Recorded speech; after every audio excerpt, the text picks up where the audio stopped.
Je ne m'attendais pas, tellement de monde. Et ça prouve qu'il y a une soif de la parole de Dieu, une faim de la parole de Dieu. Dieu a mis un thème dans mon cœur. J'aime pas dire thème parce que ça fait important thème. Mais pourtant c'est ça. Je voudrais qu'on parle de la prière cet après-midi. C'est quelque chose en voie de disparition. On chante beaucoup, on prêche beaucoup. Beaucoup de réunions, beaucoup de missions. Et quand tu dis tu prêches chez toi, beaucoup disent que non. J'ai besoin de la grâce de Dieu. Je voudrais que Jonathan, s'il veut bien, prie pour moi. Et on va essayer d'apporter la parole de Dieu. Que Dieu soit béni. Amen. Avant de rentrer dans le message qu'on va ouvrir dans 2 Rois chapitre 4 verset 8, les prédicateurs connaissent, les Béréniens connaissent aussi. Je voudrais vous raconter un témoignage. Un jour, un pasteur avait une église de 5 à 600 membres. Les réunions étaient pleines. Il y avait des miracles, des conversions. Et le pasteur annonce un jeûne. 500 personnes à un jeûne. Et je ne sais pas comment c'est allé. Des gens cagoulés, des fusils à la main, sont rentrés dans l'église. Et ils ont dit, tous ceux qui veulent vivre, partez. 100 personnes, 200, 300, 400, 450. Il n'est resté que 30 personnes. Les hommes ont enlevé leurs masques, c'était des diacres de l'église. Il dit, pasteur, la vraie église est là, tu peux commencer le jeûne. La prière, c'est pour les guerriers. Alors je voudrais qu'on parle de l'intimité avec Dieu. Dans 2 Rois, chapitre 4, verset 8, voilà ce que dit la parole de Dieu. Un jour, Élisée passait par Sunem. Il y avait là une femme noble qui le pressa d'accepter de manger. Toutefois qu'il passait, il se rendit chez elle pour manger. Notez bien ça, toutes les fois qu'il passait. Il dit à son mari, voici, je sais, cet homme qui passe toujours chez nous est un saint homme de Dieu. Faisons-lui une petite chambre haute avec des murs. Et mettons-y pour lui un lit, une table, un siège, un chandelier, afin qu'il s'y retire quand il viendra chez nous. Et on dit Amen à la parole de Dieu. Amen. Que Dieu soit béni. Il faudrait déjà, premier point à éclaircir, c'est que cette femme n'a pas dit qu'Élisée était un homme de Dieu juste en le regardant passer une seule fois. Beaucoup ont dit déjà ça, il le voyait passer, il a dit c'est un saint homme de Dieu. Non. Il y a eu une communion, il y a eu des repas qui ont été faits, il y a eu des discussions qui ont été faites, et après plusieurs jours ou plusieurs mois, je ne sais pas, mais la Bible dit, cet homme qui passe tous les jours chez nous, elle a vu en lui un témoignage, elle a vu en lui qu'il émanait quelque chose, qu'il était rempli de quelque chose, et là elle le déclare, c'est un saint homme de Dieu. Et le témoignage d'Élisée lui a ouvert la porte de cette maison. D'où l'importance de faire attention à notre témoignage, à ce qu'on dit, à ce qu'on fait, de la manière qu'on dit. Même c'est fort ce que je dis, mais même quand on rit, il faut faire attention. Parce que la Bible dit qu'on est environné d'une nuée de témoins. Les anges sont témoins, les démons sont témoins, les païens sont témoins de ce qu'on dit, de ce qu'on fait. Quand on est chez nous, qu'on croit que personne n'entend dehors, quand on est sur le marché, quand on est en train de travailler, l'importance de garder un bon témoignage. Et je te dis quelque chose, la Bible me parle que le témoignage a une odeur.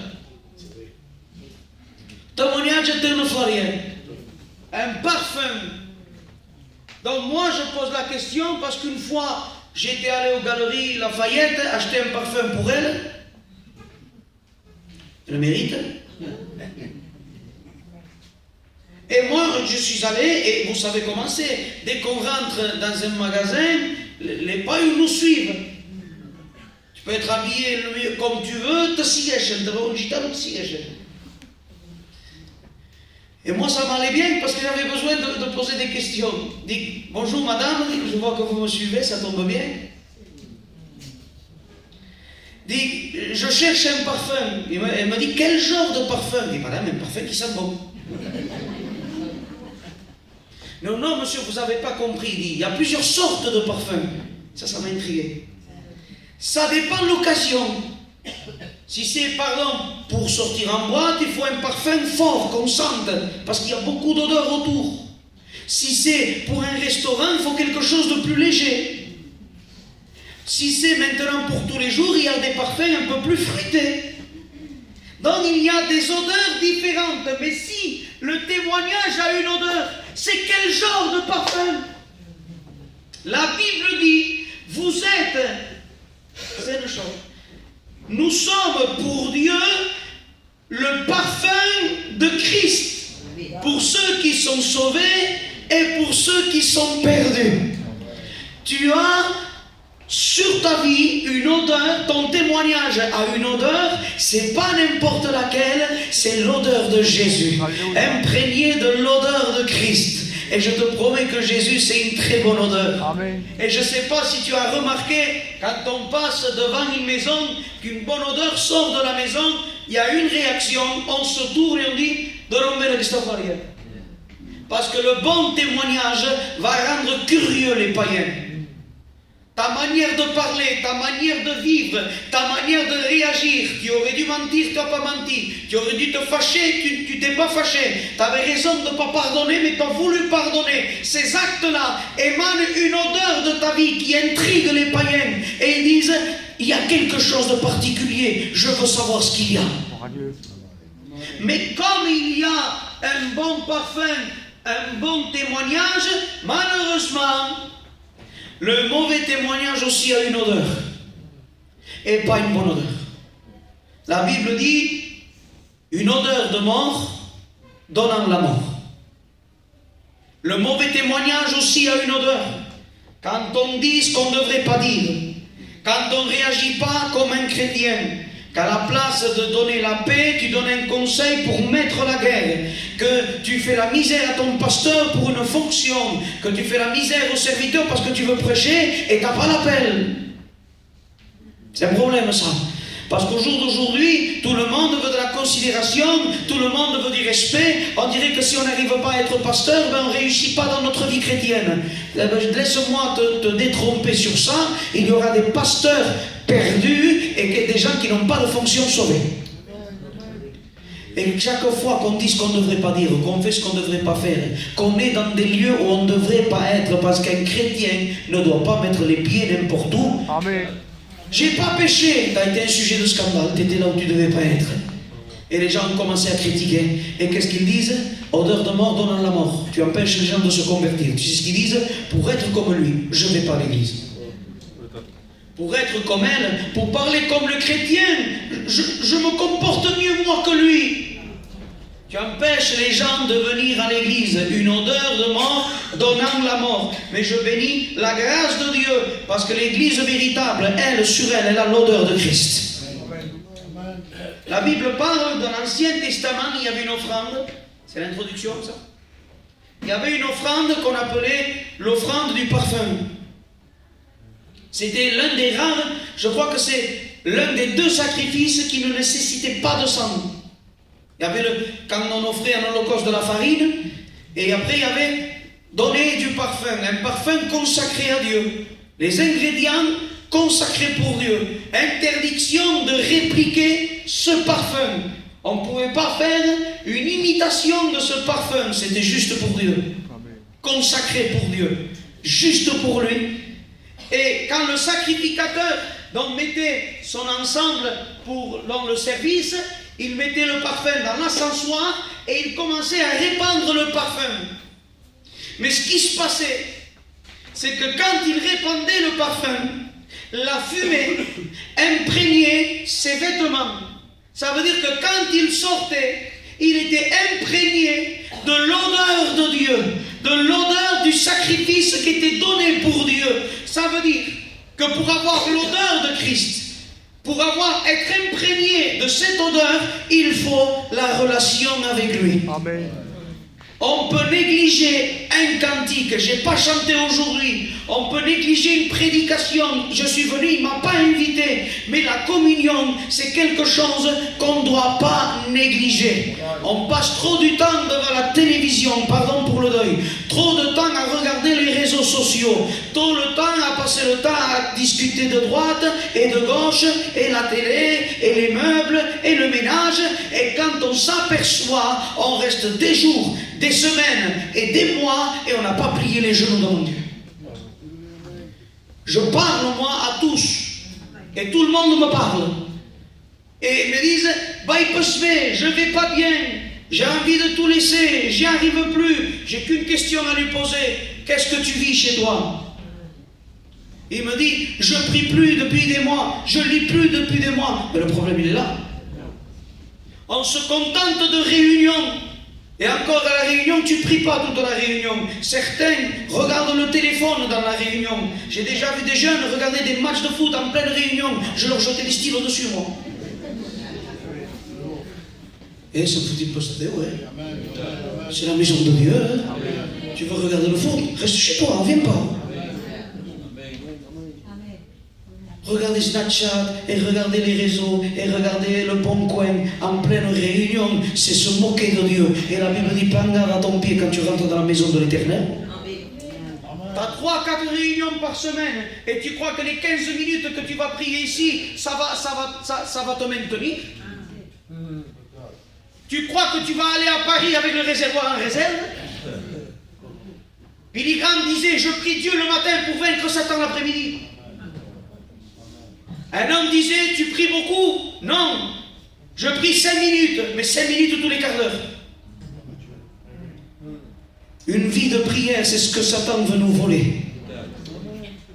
Quand Jésus jeûnait, il essaye de lui couper le jeûne en disant que ces pierres deviennent du pain. Il veut qu'il arrête de jeûner. Il lui propose la facilité. Mais je préfère un chemin compliqué avec Dieu que la facilité que Satan va m'apporter. Amen, amen.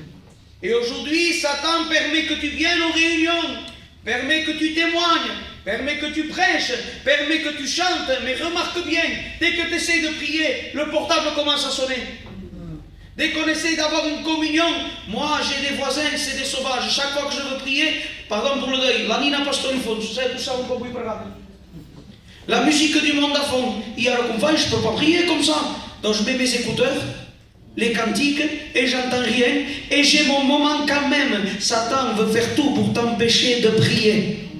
Satan veut faire tout pour t'empêcher d'avoir une communion, d'être un homme ou une femme de prière, parce que c'est dans la communion que tu connaîtras Dieu, et c'est dans la communion que tu te connaîtras à toi. Faisons-lui une chambre haute, dis pas une chambre basse, une chambre haute. Parce que la communion est là pour nous amener dans les hauteurs, pour avoir une vision élevée des choses, une vision haute, une chambre haute. Une chambre haute, on la construisait sur les toits des maisons. Quand le toit était plat, on faisait une chambre en plus là. Et pour y monter, pour y accéder, il fallait construire un escalier qui permettait d'aller à la chambre haute. Et l'escalier, c'est Christ. C'est lui qui permet la communion. On était séparés. Nos prières ne pouvaient pas être entendues. Mais l'escalier de Jacob est venu.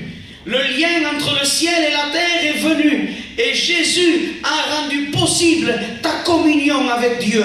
Il a rendu possible que tu pries, que lui te réponde. Il a rendu possible que tu aies une intimité avec le Créateur.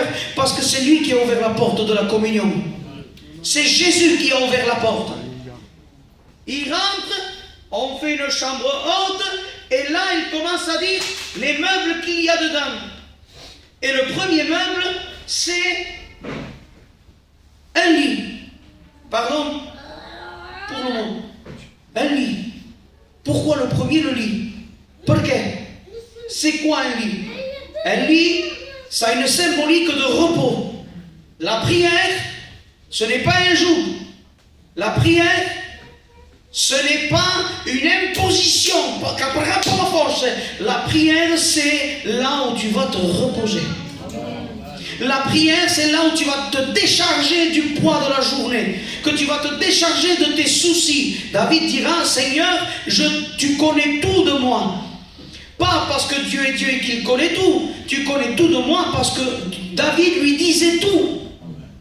David était roi. T'imagines les soucis dans sa tête. Le général de là-bas, l'armée contraire ici, le roi là-bas qui cherchait la guerre. Donc t'imagines la tête de David.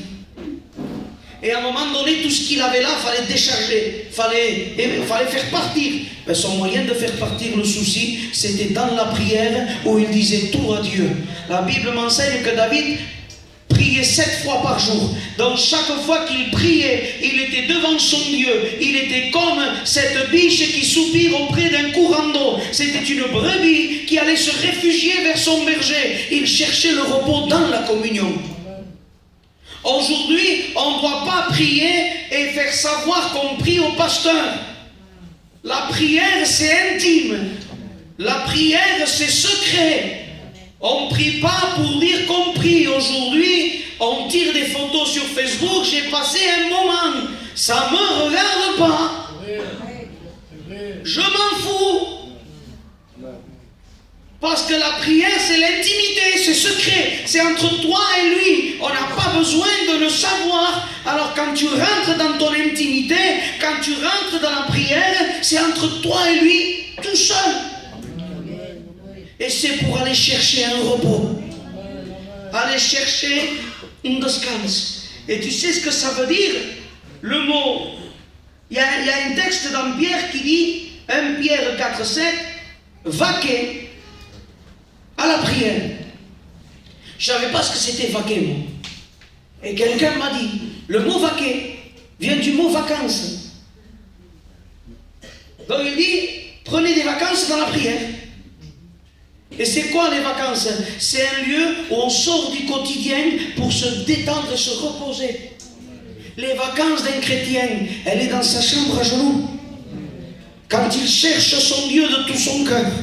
Quand une injustice t'a été faite, parce qu'aujourd'hui, on règle les injustices, je sais, c'est les problèmes d'aujourd'hui, on règle les injustices sur Facebook. Il y a des gens qui disent qu'ils font, tu règles tes comptes sur les réseaux sociaux, alors que la Bible m'apprend que si on me fait du mal, je dois me mettre à genoux et m'arranger moi devant mon Dieu.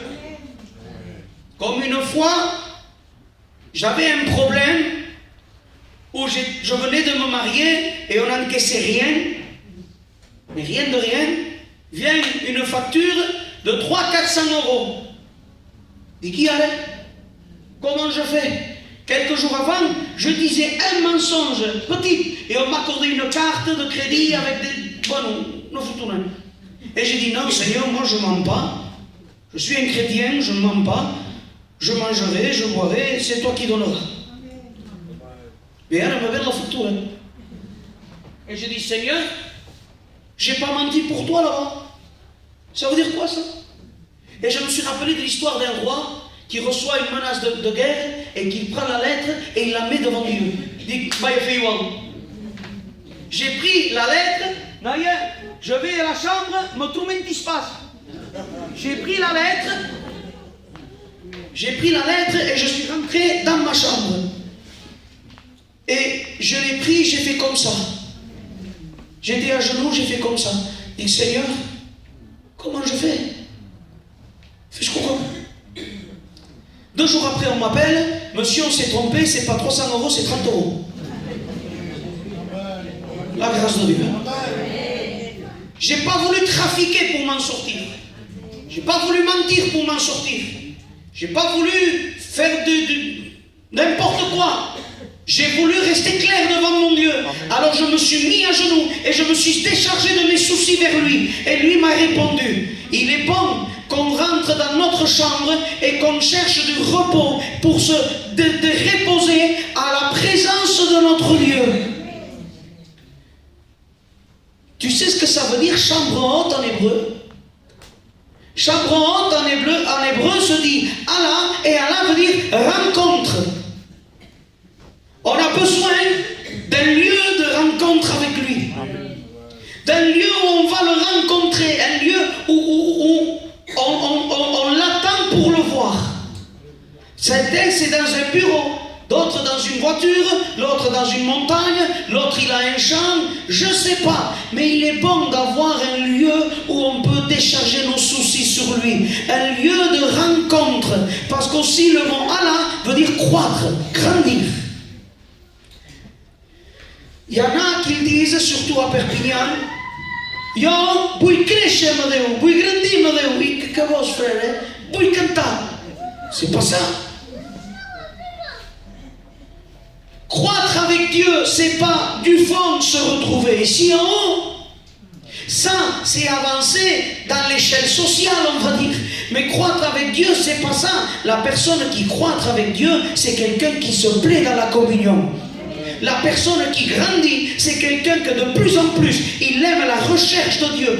Il aime plier ses genoux. Quelqu'un qui grandit avec Dieu, c'est quelqu'un qui ressemble de plus en plus à Jésus. Et tu ne peux pas le ressembler de plus en plus si tu n'as aucune communion avec lui. Et veut dire aussi être enlevé, pris en otage. Dieu veut te prendre en otage dans sa présence. Quelqu'un qui est pris en otage, il n'est pas libre de quand il va sortir. Il ne va pas dire, bon, le braquage, ça fait 1 heure, je suis fatigué, il faut que je parte. Quelqu'un qui est pris en otage, il ne doit pas dire ça, il ne peut pas dire ça. Il est dans un coin, à la merci de son ravisseur.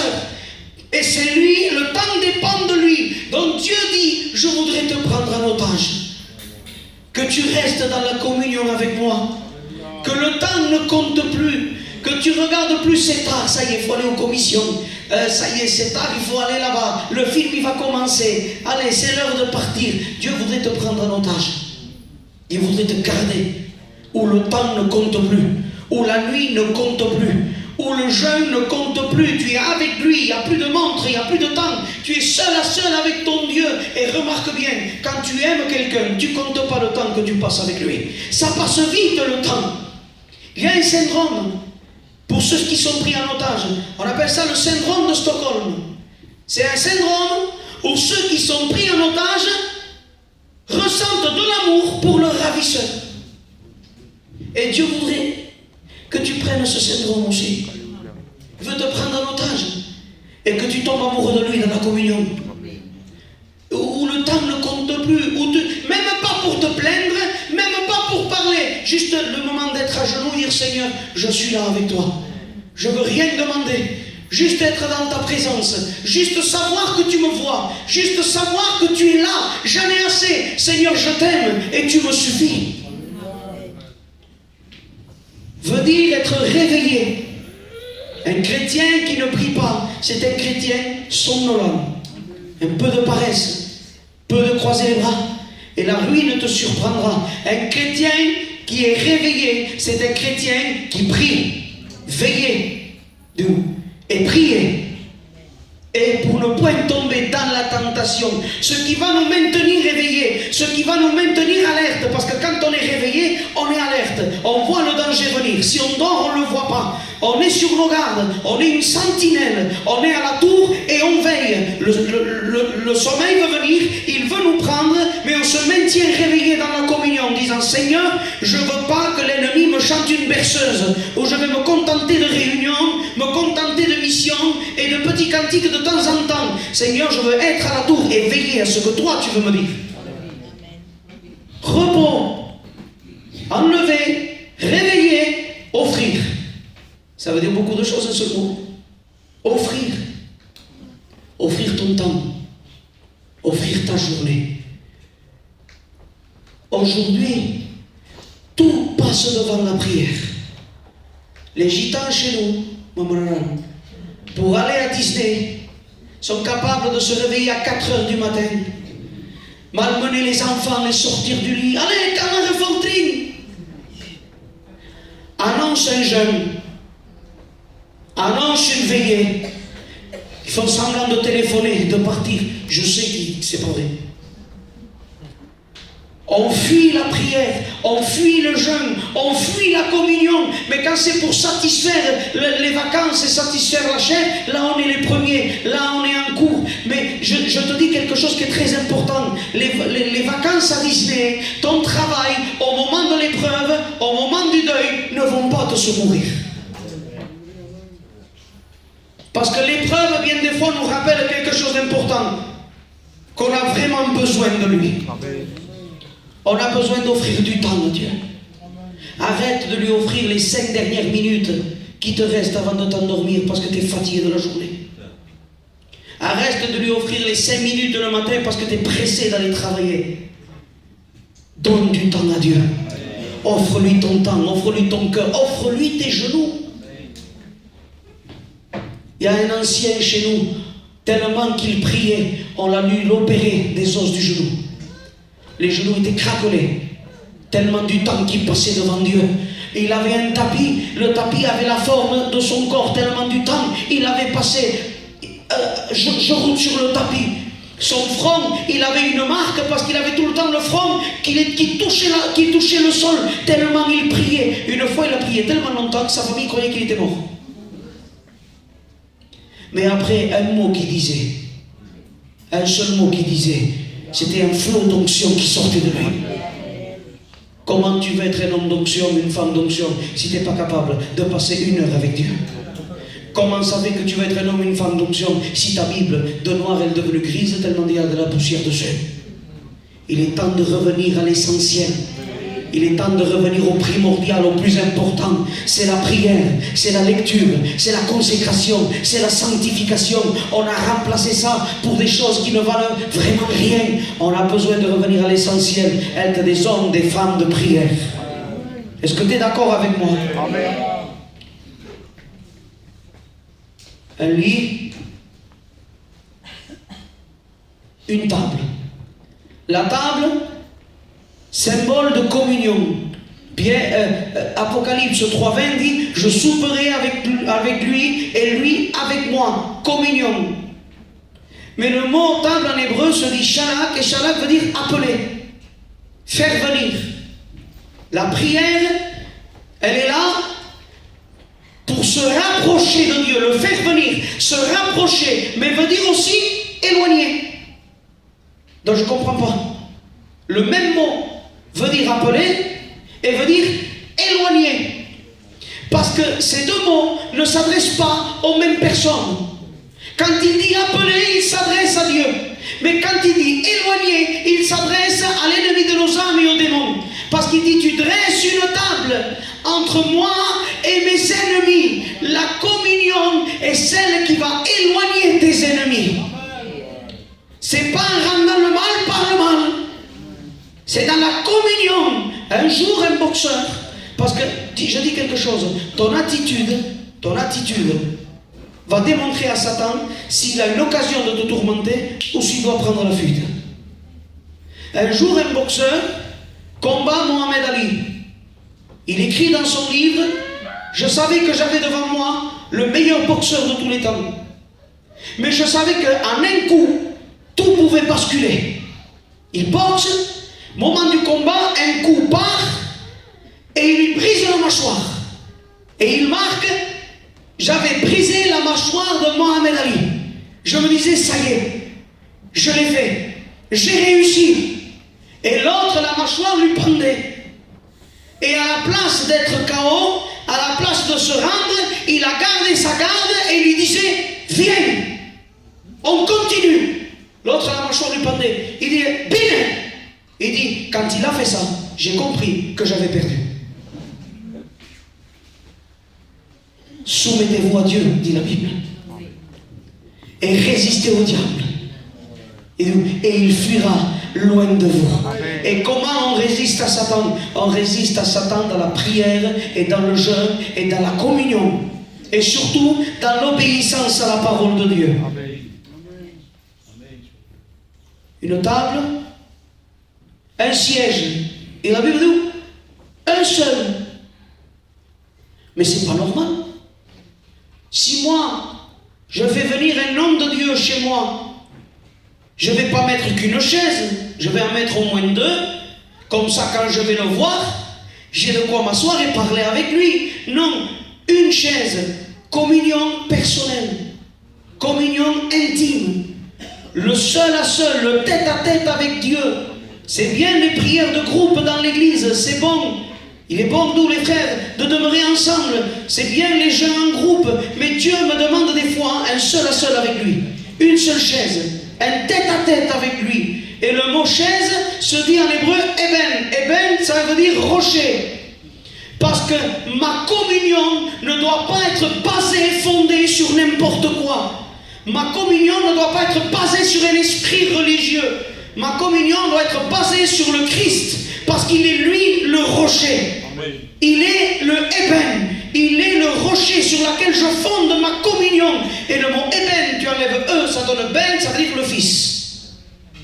Il faut que ta communion soit basée sur Jésus. Amen. Il faut que ta communion soit basée sur ton amour pour lui. Il ne faut pas qu'elle soit basée, je suis chrétien, il faut que je prie, sinon ça ne va pas, le pasteur va gronder. Non. Je prie, je lis, je me consacre parce que j'ai besoin de la communion avec lui. Amen. Parce que je suis désarmé si je ne passe pas des moments avec lui. C'est vrai, amen. Et le mot eben veut dire aussi bana. Bana veut dire bâtir. Ça veut dire former. Ça veut dire avoir des enfants. Porter du fruit. Dans la prière, on arrive à apporter un fruit. La vie de prière, la vie de communion forme un fruit en nous. C'est quoi ce fruit? C'est le fruit du pardon. Le fruit de la réconciliation. Le fruit de l'amour. Le fruit de la patience. Le fruit de la sanctification. Écoute bien ce que je te dis. Il y a des arbres qu'on a beau goûter un fruit, si un est mauvais, tout est mauvais parce que l'arbre n'est pas bon. Mais toi et moi, nous sommes un arbre planté près d'un courant d'eau. Et près d'un courant d'eau, l'arbre doit être entretenu. Et il est entretenu dans quoi? Il est entretenu dans la prière et dans la communion. Il est entretenu dans les genoux pliés. Il est entretenu dans la lecture de la Bible. Et quand on fait ça, les fruits vont grandir. Les fruits vont se donner. Parce que sans la prière, c'est impossible, les frères. C'est dans la prière que Dieu m'a révélé que je devais pardonner à quelqu'un qui nous avait dit une très mauvaise parole. On était en deuil. J'arrivais plus à prendre le culte, j'arrivais plus à chanter, j'arrivais plus à témoigner, parce que chaque fois que j'allais chanter, témoigner ou prendre le culte, je voyais cette personne dans ma tête, impossible. Et quand je priais, un jour Dieu m'a dit dans la prière, Ismaël, c'est maintenant que tu dois pardonner. Tant que j'étais pas prêt, Dieu me le disait pas, mais quand j'ai été prêt, Dieu me l'a dit. Et Dieu a permis l'occasion où dans un hôpital j'ai croisé la personne. Où Dieu m'a dit, Ismaël, c'est le temps, hein, c'est maintenant.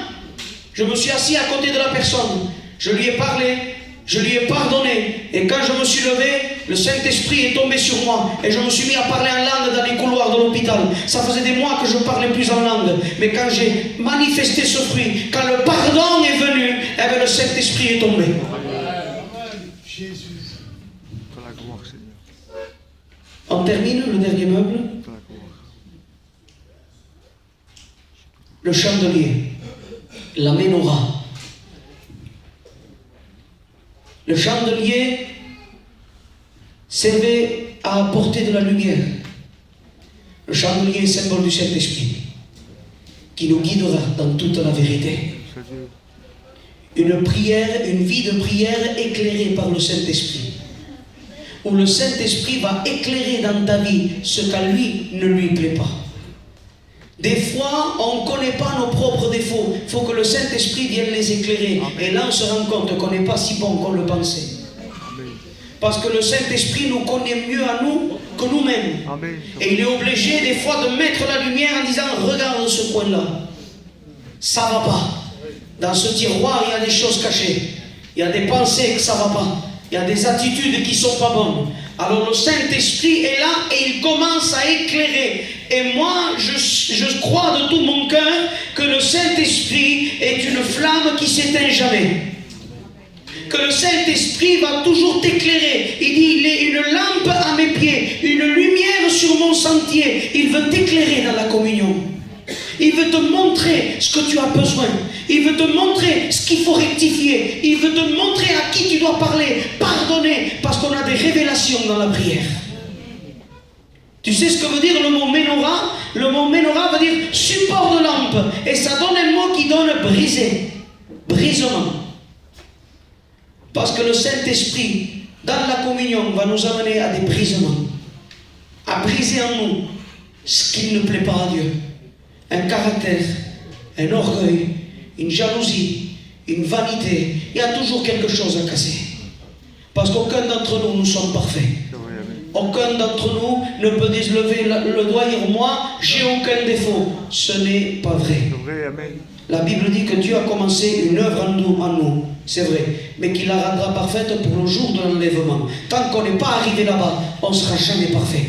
Il y a des choses en nous que le Saint-Esprit veut briser. Il y a des caractères qu'on veut briser. Parce que pourquoi on veut les briser? Parce qu'on veut que son caractère prenne la place dans notre vie. Amen. Et la Bible dit, on termine, Matthieu 6,6. Mais quand tu pries, rentre dans ta chambre, ferme la porte et prie ton Père qui est dans les lieux secrets. Et ton Père qui te voit dans le secret te le rendra. Que Dieu soit béni. Amen. Ça veut dire que les larmes qu'on sème dans le secret, les prières qu'on est en train de faire dans le secret, des choses qu'on passe, qu'on n'ose pas dire dans l'église, mais c'est à l'intérieur. Et la seule manière de vider son sac, c'est quand on est à genoux chez nous. Des fois, on ne sent pas Dieu et ça nous pose problème. On se dit, senti peu Dieu. Mais là, il ne me dit pas de sentir Dieu, il me dit, il te voit. Donc, il faut arrêter à dire, senti peu rien, ce n'est pas le problème. Parce qu'il ne dit pas de sentir là, c'est de croire qu'il te voit. Et quand Dieu dit je te vois, tu peux être sûr qu'il te voit. Parce que Dieu n'a pas besoin de lunettes. Dieu, sa vue ne baissera jamais. Quand Dieu dit je te vois, il voit la profondeur de ton cœur. Il voit ce que tu es en train de semer dans la prière, les combats spirituels que tu es en train de mener. Ben, je te dis quelque chose, tiens bon, continue. C'est pas le temps de jeter l'éponge. Satan veut qu'on mène une vie monotone, une vie sans prière, sans consécration. Je vais à la réunion et travail et dodo et encore réunion. Non. On veut mener une véritable vie de communion. On veut mener une véritable vie de prière. Si je dois négliger certaines choses, je le ferai plus tard. Mais la communion avec Dieu doit être primordiale dans ma vie. On ne sera jamais des personnes spirituelles si la prière s'est enfuie de nos vies. Un chrétien qui ne prie pas, c'est un chrétien dangereux. C'est plus dangereux un chrétien qui ne prie pas qu'un païen. Il faut revenir à l'essentiel, l'Église. Il faut revenir à ce qui est véritable.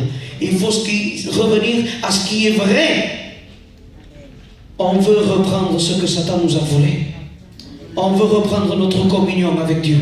On veut reprendre notre vie de prière avec Dieu. Des fois, je parle pour moi, je prêche tellement, j'ai tellement de réunions à faire que j'en oublie de prier pour besoin de Dieu. Preghi perché mancava prêchant. Alors Seigneur, donne-moi le message. Seigneur, bénis la réunion. Seigneur, ça. Seigneur, bénis les frères. Manifeste-toi. Seigneur, donne-moi le mot. Mais quand je sors tout ça, on sort tout ça après. Je ne prie plus parce que je vais prêcher. Qu'est-ce qui reste? Il est où le temps qu'on veut passer avec le bien-aimé parce qu'on l'aime tout simplement? Alors revenons à l'essentiel, l'Église. Je te promets que si tu n'as pas une vie de prière, Satan va faire une bouchée de toi.